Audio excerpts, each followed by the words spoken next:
प्यारे बच्चों, कक्षा 8वीं हिंदी विषय का अगला आपका पाठ है महाप्राण निराला।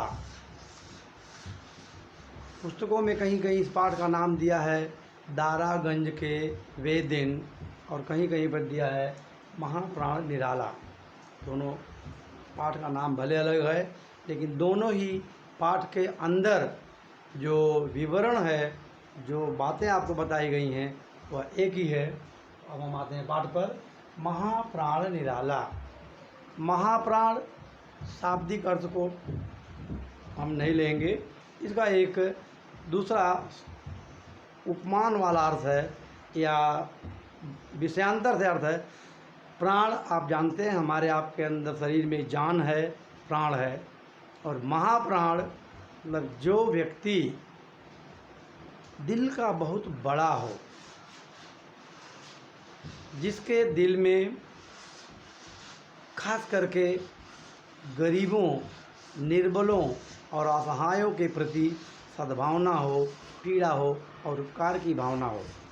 ऐसे हमारे एक कवि थे सूर्यकांत त्रिपाठी निराला। नीचे हमने आपका नाम दिया है, श्री सूर्यकांत त्रिपाठी निराला। वे थे तो बहुत बड़े कवि थे, अपने समय के एक हिंदी कविता के प्रसिद्ध हस्ताक्षर माने जाते हैं।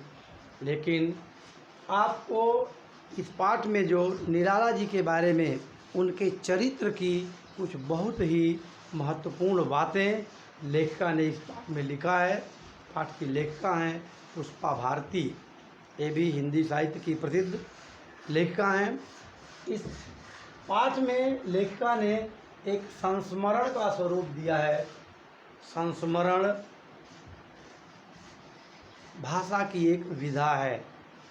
मैंने इसके पहले पाठ में आपको बताया था कि आप भाषा में जो रचनाएं पढ़ते हैं, कुछ गद्य में होती हैं, कुछ पद्य यानी कविता में होती हैं। गद्य में कुछ कहानियाँ होती हैं, कुछ निबंध होते हैं, नाटक होते हैं, एकांकी होती है। इसी तरह से संस्मरण भी हिंदी भाषा की एक, हिंदी साहित्य की एक प्रसिद्ध विधा है। तो अब हम सबसे पहले देखते हैं कि संस्मरण क्या है। भूतकाल की किसी घटना का लिखित विवरण।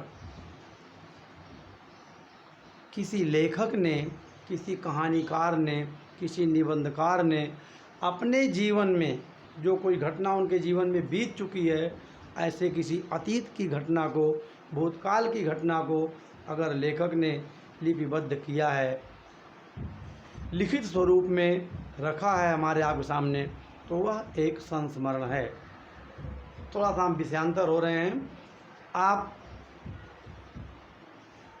पर साल शैक्षणिक साल पर गए हुए थे या उसके पहले भी किसी जगह को कहीं देखने गए थे, अपने किसी दोस्त से मिलने गए थे और वहाँ कोई घटना आपको बहुत रोचक लगी या कोई दुखद घटना भी घटी, वह आपके दिल में याद है, आपके मन पर उसने अपना छाप छोड़ा है।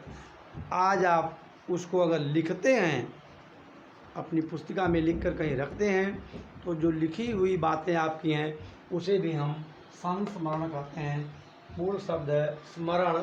स्मरण माने याद करना, संस माने अच्छे ढंग से।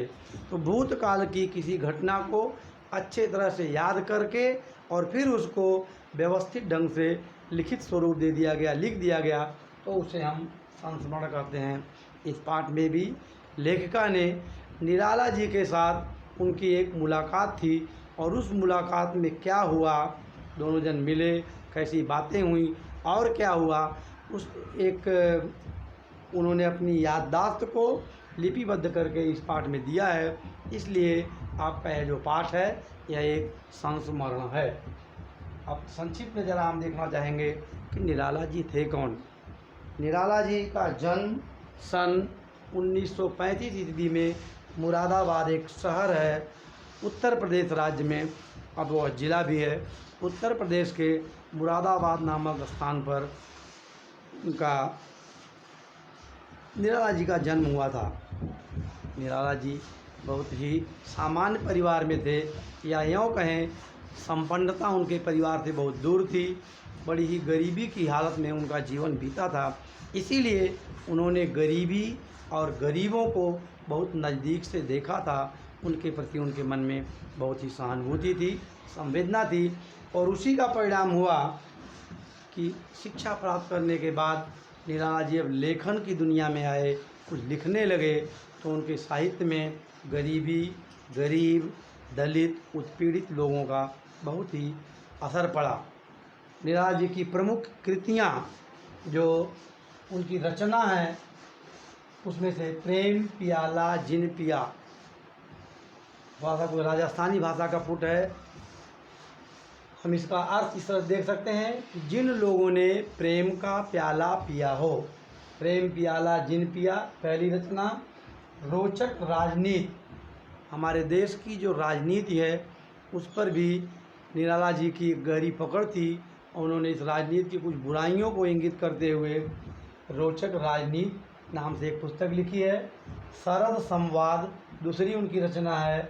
सफ़र सुहाने एक और रचना है, और अमिताभ आख्यान उनकी एक और रचना है।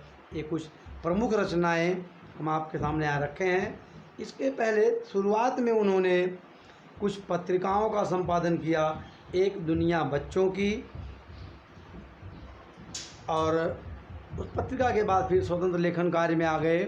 साहित्य रचना के कारण उनको 2 पुरस्कार प्रमुख रूप से मिले। एक है रमा पुरस्कार, स्वजन सम्मान, और भारतीय गौरव पुरस्कार तथा सारस्वत सम्मान। सारस्वत का अर्थ है सरस्वती से जुड़ा हुआ। ये संक्षेप में निराला जी के बारे में। अब प्रश्न उठता है कि आज का जो हमारा ये पाठ है, महापाठ निराला,